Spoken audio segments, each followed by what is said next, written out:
എടാ, ഒരു അലിഫ് എന്നൊരക്ഷരം നീ പഠിച്ചിട്ടുണ്ടെങ്കിൽ, ഒരു ഫാത്തിഹ അറിയാത്ത ആരെങ്കിലും നമ്മുടെ ഈ കൂട്ടത്തിലുണ്ടോ? നാം ചിന്തിക്കണം. ഒരു ഖുൽ ഹുവല്ലാഹ് അറിയാത്ത ആരെങ്കിലും നമ്മുടെ ഈ സദസ്സിലുണ്ടോ? ഉണ്ടോ? നമ്മൾ മനസ്സിലാക്കണം. നമ്മുടെ ഇടയിലുണ്ടോ? നാം ചിന്തിക്കണം. എന്നാൽ ഒരു ഖുൽ ഹുവല്ലാഹ് അറിയാവുന്ന ഒരുവൻ, ഒരു അലിഫ് എന്നൊരക്ഷരം അറിയാവുന്നവൻ, അത് ഹൃദയത്തിൽ വെച്ചുകൊണ്ട് കള്ളു കുടിച്ചാല് അതിന്റെ തിക്തഫലം നാളെ ആഖിറത്തിൽ എങ്ങനെയാണ് അനുഭവിക്കുന്നതെന്നറിയുമോ? നാം മനസ്സിലാക്കണം. ഒരു ഹദീസ് കേട്ടോളിൻ. അല്ലാഹുവിന്റെ പ്രവാചകൻ നബി മുഹമ്മദ് മുസ്തഫ സല്ലല്ലാഹു അലൈഹി വസല്ലമ തങ്ങൾ അവിടുന്ന് പറയുകയാ, മുഅ്മിനീങ്ങളെ മനസ്സിലാക്കണം. ഏതൊരുവരാണോ മദ്യപാനം ഉപയോഗിക്കുന്നത്, ലഹരി പദാർത്ഥങ്ങൾ ഉപയോഗിക്കുന്നത്, കള്ളു കുടിക്കുന്നവരെ മനസ്സിലാക്കണേ. ഒരു അലിഫ് എന്നൊരക്ഷരം നിന്റെ ഹൃദയത്തിലുണ്ടെങ്കിൽ, ഒരു അലിഫ് എന്നൊരക്ഷരം നീ പഠിച്ചിട്ടുണ്ടെങ്കിൽ, ആ അലിഫ് എന്നൊരക്ഷരം നിന്റെ ഹൃദയാന്തരങ്ങളിലുള്ളപ്പോ നീ കള്ളു കുടിച്ച അല്ലാഹുവിന്റെ പ്രവാചകൻ അവിടുന്ന് പറയുകയാ, മൻ കാന ഫീ സദരിഹി ആയത്തും മിൻ കിതാബില്ലാഹ്, അല്ലാഹുവിന്റെ പരിശുദ്ധമായ ഖുർആനിൽ നിന്ന് ഏതെങ്കിലും ഒരു ചെറിയൊരു ആയത്തോ എന്തെങ്കിലും നീ പഠിച്ചിട്ടുള്ളവനാണെങ്കിൽ, വസുബാലൈഹിൽ ഖംറു, അതായിട്ട് അവനുണ്ടല്ലോ കള്ളു കുടിക്കുകയും ചെയ്താൽ, ജായൗമുൽ ഖിയാമ,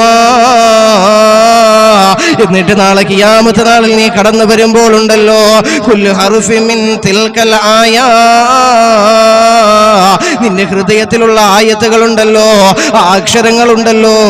അക്ഷരങ്ങളുണ്ടല്ലോ, ഫയഖുദു ബിനാസിയതിഹി, നിന്റെ നെറുകയിൽ അങ്ങോട്ട് ആ ഖുർആൻ വന്ന് നാളെ ഖിയാമത്ത് നാളിൽ നിന്നെ പിടിക്കുകയാ. എന്നാലേ നീ ലോകത്തുണ്ടല്ലോ നീ കള്ളു കുടിക്കുന്നവനായിരുന്നു, വിശുദ്ധമായ ഖുർആനിന്റെ ഒരു അലിഫ് എന്നൊരക്ഷരം നിന്റെ ഹൃദയാന്തരങ്ങളിൽ ഉണ്ടായിരുന്നു, അതിനെ പോലും മാനിക്കാതെയുണ്ടല്ലോ നീ കള്ളു കുടിക്കുമ്പോൾ, കള്ള് നജസാണ്, ലഹരി പദാർത്ഥങ്ങൾ നജസാണ്, വിശുദ്ധമായ ഖുർആൻ പാരായണം ചെയ്ത് ഷഹാദത്ത് കലിമ ചൊല്ലിയ, ലാ ഇലാഹ ഇല്ലല്ലാഹ് ചൊല്ലിയ, സുബ്ഹാനല്ലാഹ് ചൊല്ലി, നാവുണ്ടല്ലോ, ഈ വായുണ്ടല്ലോ, അതിലേക്ക് ഹാൻസ് വെക്കുന്നവരെ, ലഹരി പദാർത്ഥങ്ങൾ വെക്കുന്നവരെ, MDMA ശരീരത്തിൽ കുത്തിവെക്കുന്നവരെ മനസ്സിലാക്കണം, ലഹരി പദാർത്ഥങ്ങൾ ഉപയോഗിക്കുന്നവരെ മനസ്സിലാക്കണം. അല്ലാഹുവിന്റെ പ്രവാചകൻ അവിടുന്ന് പറയുകയാ, നിന്റെ നാവ് കൊണ്ട് നീ എത്രയോ പുണ്യമായ വിശുദ്ധമായ ഖുർആൻ പാരായണം ചെയ്ത നാവാണ്. ആ നാവിന്റെ അടിയിലല്ലേ നീ ഹാൻസുകൾ വെക്കുന്നത്, ലഹരി പദാർത്ഥങ്ങൾ വെക്കുന്നത്. നീ നാളെ ആഖിറത്തിലേക്ക് കടന്നു വരുമ്പോൾ ഉണ്ടല്ലോ, ജായൗമുൽ ഖിയാമ, ആ ഖിയാമത്ത് നാളിലേക്ക് നീ കടന്നു വരുമ്പോ, കുല്ലു ഹർഫിൻ മിൻ തിൽകൽ ആയാ ഫയഖുദു ബിനാസിയതിഹി, നിന്റെ നെറുകയിലേക്ക് ആ ഖുർആൻ വന്ന് പിടിക്കുകയാ. എന്നിട്ട് ആ ഖുർആൻ ഉണ്ടല്ലോ, ഫയുആസിമഹു ബൈന യദൈല്ലാഹ്, അല്ലാഹുവിനോട് പറയുകയാണ്, റബ്ബേ, ഈ വിശുദ്ധമായ ഖുർആനായ എന്നെയുണ്ടല്ലോ അവന് ഹൃദയങ്ങളിലേക്ക് വെച്ചിട്ട്, ഹൃദയങ്ങളിൽ അവൻ പാരായണം ചെയ്ത് മനഃപ്പാഠമാക്കി വെച്ചവന്, ഒരു അലിഫ് എന്നൊരക്ഷരം പഠിച്ചവനാണ് അല്ലാഹ്. എന്നിട്ട് അവനുണ്ടല്ലോ മദ്യം കുടിച്ചവനാ, എന്നെ നജസാക്കിയവനാ. അവന്റെ ദിക്റുകൾ, വായിലൂടെ ദിക്റുകളും അദ്കാറുകളും, അതുപോലെ തന്നെ ഒരുപാട് ഖുർആനോദി നാവുകളാണ്. ആ നാവിന്റെ ഇടയിലാണ് അവന് ഹാൻസ് വെച്ചത്. അതുപോലെ തന്നെ ഉണ്ടല്ലോ അവനുണ്ടല്ലോ ഓരോ ലഹരി പദാർത്ഥങ്ങളും ഉപയോഗിച്ചത്. ഇബാദത്ത് ചെയ്ത കൈകളല്ലേടാ അതിന്റെ കൈകള്, ആ കൈകളിലല്ലേ നീ MDMA കുത്തിവെച്ചത് മനസ്സിലാക്കണേ. ഈ ഉണ്ടല്ലോ ഈ ഖുർആൻ നിന്റെ നെറുകയിലേക്ക് പിടിച്ചുകൊണ്ട് നാളെ നരകത്തിലേക്ക് നിന്നെ വലിച്ചെറിയുമെന്ന് വിശുദ്ധ ഹബീബ് നബി മുഹമ്മദ് മുസ്തഫ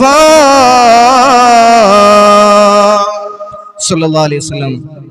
ഒരു ഖുർആനിന്റെ ഒരു ഹർഫ് നീ പഠിച്ച് നിന്റെ ഹൃദയത്തിൽ അലിഫ് എന്നൊരക്ഷരമുണ്ടെങ്കിൽ, നീ കുടിക്കുന്ന ആ കള്ളുണ്ടല്ലോ നിന്റെ ഹൃദയത്തിൽ കിടക്കുന്ന ഖുർആന്റെ നേരെയാണ് പോകുന്നത്, ദേഹത്തേക്കാണ് വീഴുന്നത്. അങ്ങനെ ആ ഖുർആനിനെയല്ല നീ നജസാക്കുന്നതെന്ന് അള്ളാഹുവിന്റെ റസൂൽ. ആ ഖുർആൻ നാളെ ഖിയാമത്ത് നാൾ നിന്റെ നെറുകയിലേക്ക് പിടിച്ചിട്ട്, നീ ഹറാം ഉപയോഗിച്ചവനല്ലേ, ലഹരി പദാർത്ഥങ്ങൾ ഉപയോഗിച്ചവനല്ലേ, നരകത്തിലേക്ക് നിന്റെ നെറുകയിലേക്ക് തലമുടി പിടിച്ച് വലിച്ചിട്ട് നരകത്തിലേക്ക് നിന്നെ വലിച്ചെറിയുമെന്ന് മഹാനായ നബി മുഹമ്മദ് മുസ്തഫ സല്ലല്ലാഹു അലൈഹി വസല്ലം. യഊദു ബില്ലാഹി, അല്ലാഹു കാക്കുമാറാകട്ടെ. അതുകൊണ്ട് പരിശുദ്ധമായ റമളാൻ എന്ന് പറയുന്നത് എന്താണ്? എല്ലാം സ്വന്തം ദൈവേച്ഛയിലേക്ക് അടിയറ വെക്കേണ്ട ഒരു മാസമാണ് പരിശുദ്ധമായ റമദാൻ. അങ്ങനെ അടിയറ വെക്കുന്ന സജ്ജരിതരായ അടിമകളിൽ അള്ളാഹു നമ്മെ ഏവരെ ഉൾപ്പെടുത്തി അനുഗ്രഹിക്കുമാറാകട്ടെ.